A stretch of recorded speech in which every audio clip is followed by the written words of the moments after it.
Hello friends, physics 9 class आज का हमारा सेकंड लेक्चर है और हमारा जो सेकंड लेक्चर है वो फिजिकल क्वांटिटी से रिलेटेड है।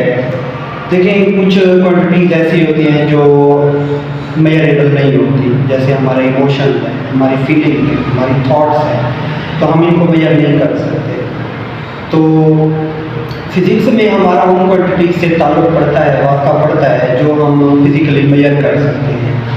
तो ऐसी तमाम क्वांटिटीज जिनको हम प्रिसाइजली मेजर कर सकें, उन क्वांटिटीज़ को हम नाम देते हैं फिजिकल क्वांटिटीज़ का।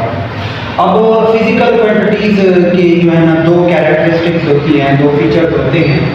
फर्स्ट वन ये है कि कोई भी फिजिकल क्वांटिटी होगी उसकी कोई ना कोई न्यूमेरिकल वैल्यू होगी। न्यूमेरिकल वैल्यू से मुराद कोई ना कोई नंबर होगा, 1 2 3 4 अप टू सो ऑन, कोई ना कोई नंबर होगा हमारे पास।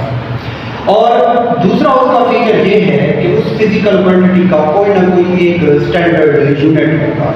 फॉर एग्जांपल वो किलोग्राम में हो सकता है, लीटर में हो सकता है, सेकंड में हो सकता है, एम्पेयर में हो सकता है, अप टू सो ऑन। तो फिजिकल क्वांटिटीज़ की हमारे पास दो कैरेक्टरिस्टिक्स हैं।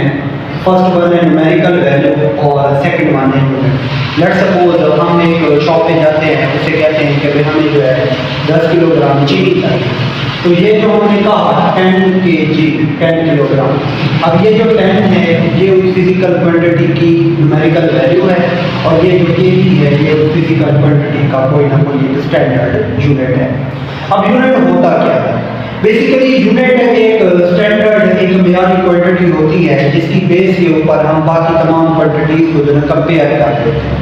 मिसाल के तौर पे अगर हमारे पास मैथ है तो मैथ का स्टैंडर्ड यूनिट जो है वो किलोग्राम है। अब इस किलोग्राम को हम स्टैंडर्ड मानते हैं और इसी की बेस के ऊपर बाकी जितनी भी मैसेज होते हैं उनको कंपेयर करते हैं, 2 kg 4 kg 5 kg 10 kg या 200 वाट। इस तरह मीटर है तो लेंथ के लिए हमने उसे एसोसिएट किया हुआ है, तो जितनी भी मेजरमेंट हम लेंथ में करेंगे मीटर को हमने स्टैंडर्ड माना हुआ है, तो उसी के हिसाब से जो हम बाकी तमाम मेजरमेंट लेंगे। अब देखा जाए तो फिजिकल क्वांटिटीज की जो है ना दो टाइप्स होती हैं। फर्स्ट वन है बेस क्वांटिटी और सेकंड वन है ड्राइव क्वांटिटी। अब बेस क्वांटिटीज क्या होती है? बेस क्वांटिटीज ऐसी क्वांटिटीज होती हैं जो बुनियाद फराहम करती हैं, बेस फराहम करती हैं बाकी दूसरी क्वांटिटीज के लिए। यानी हम ये कह सकते हैं बेस क्वांटिटीज इंडिपेंडेंटली जो है ना डिस्क्राइब करती हैं, यानी इनको अपनी वजाहत के लिए, एक्सप्लेनेशन के लिए, डिस्क्रिप्शन के लिए दूसरी क्वांटिटीज का सहारा नहीं लेना पड़ता। बेस क्वांटिटीज में हमारे पास फॉर एग्जांपल मैस है, लेंथ है, टाइम है, एटसेट्रा। ड्राइव क्वांटिटीज की अगर हम बात करें तो ड्राइव क्वांटिटीज में हमारे पास जो ड्राइव क्वांटिटीज होती हैं वो एक्चुअल में बेस क्वांटिटीज के मिलने से होती हैं और ये डिपेंडेंट होती हैं, यानी इनका जो डेरिवेशन है, इनका जो इंहसार होता है वो बेसिकली बेस क्वांटिटीज के ऊपर होता है। बेस क्वांटिटीज को मिलाने से हमारे पास स्पीड बनती है। लेट्स सपोज ये v, इसे डिनोट किया जाता है ये s और ये t। अब ये जो s है ये लेंथ है जो कि एक बेस क्वांटिटी है और ये जो t है ये टाइम है जो कि एक बेस क्वांटिटी है।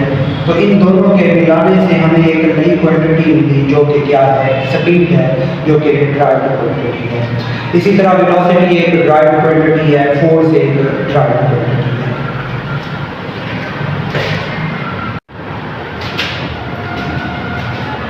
उसके बाद अगर हम बात करें टाइप्स ऑफ यूनिट्स की तो हमारे पास बेसिकली यूनिट्स की दो टाइप्स होती हैं। एक होती है बेस यूनिट्स, दूसरे होते हैं ड्राइव यूनिट्स। अब बेस यूनिट्स क्या हैं? बेस यूनिट्स बेसिकली डिस्क्राइब करते हैं बेस क्वांटिटीज को, यानी ऐसे यूनिट्स जो बेस क्वांटिटीज के लिए इस्तेमाल हो उनको डिस्क्राइब करें, उन्हें हम नाम देते हैं बेस यूनिट्स का। अब बेसिकली बेस क्वांटिटीज 7 हैं, तो उस हिसाब से हमारे पास जो बेस यूनिट्स बनेंगे वो भी 7 होंगे। अब हमारे पास बेस क्वांटिटीज कौन कौन सी होती हैं? लेंथ है, मास है, टाइम है, टेम्परेचर है, अमाउंट ऑफ सब्सटेंस है, इलेक्ट्रिक करंट है और लुमिनस इंटेंसिटी है।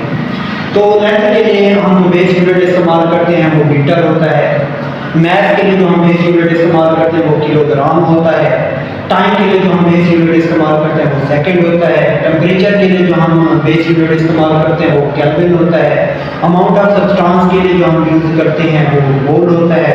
इलेक्ट्रिक करंट के लिए जो है हम एम्पेयर इस्तेमाल करते हैं और लुमिनस इंटेंसिटी के लिए हम कैंडेला इस्तेमाल करते हैं। उसके बाद अगर हम ड्राइव यूनिट्स की बात करें तो drive units basically drive quantities को एक्सप्लेन करते हैं, डिस्क्राइब करते हैं, उनके लिए यूज़ किए जाते हैं। अब ड्राइव क्वांटिटीज़ जो है वो अनकाउंटेबल होती है क्योंकि वो बेस क्वांटिटीज़ के मिलाने से बनती है, उनकी तादाद जो है अनकाउंटेबल है, बहुत ज़्यादा है। तो उस हिसाब से ड्राइव यूनिट्स जो है वो भी अनकाउंटेबल होती है, बहुत ज़्यादा। उनमें से कुछ हम देख लेते हैं। हमारे पास स्पीड है। अब स्पीड बेसिकली दो बेस क्वांटिटीज़ लेंथ और टाइम को मिलाने से बन रही है। तो स्पीड के यूनिट्स क्या हैं? मीटर पर सेकेंड है।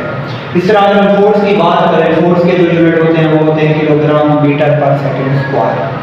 मोमेंटम की अगर बात करें, मोमेंटम के यूनिट होते हैं किलोग्राम मीटर पर सेकेंड। और अगर हम वर्क की बात करें, वर्क के जो यूनिट्स होते हैं वो होते हैं किलोग्राम मीटर स्क्वायर पर सेकेंड स्क्वायर।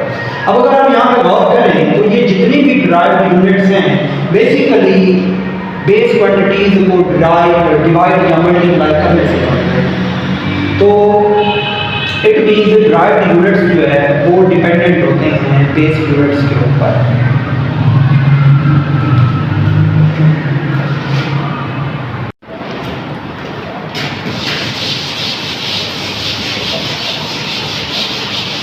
अच्छा, इन यूनिट्स के अलावा हमारे पास कुछ और यूनिट्स होते हैं जिन्हें हम नाम देते हैं सप्लीमेंट्री यूनिट्स का।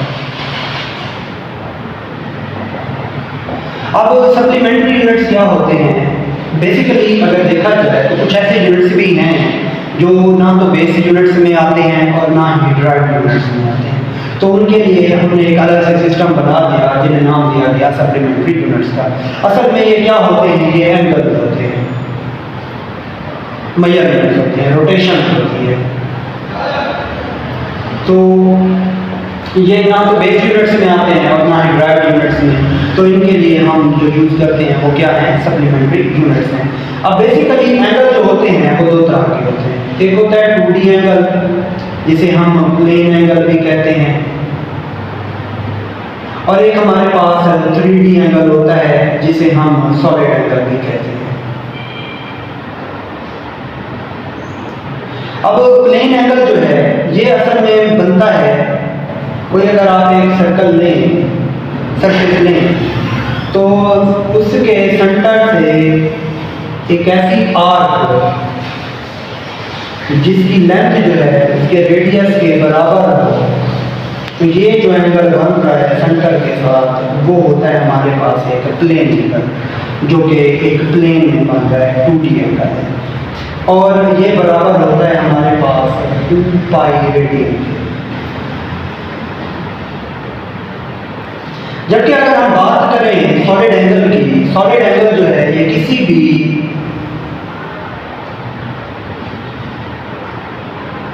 सॉलिड स्फीयर का एंगल होता है जो बनता है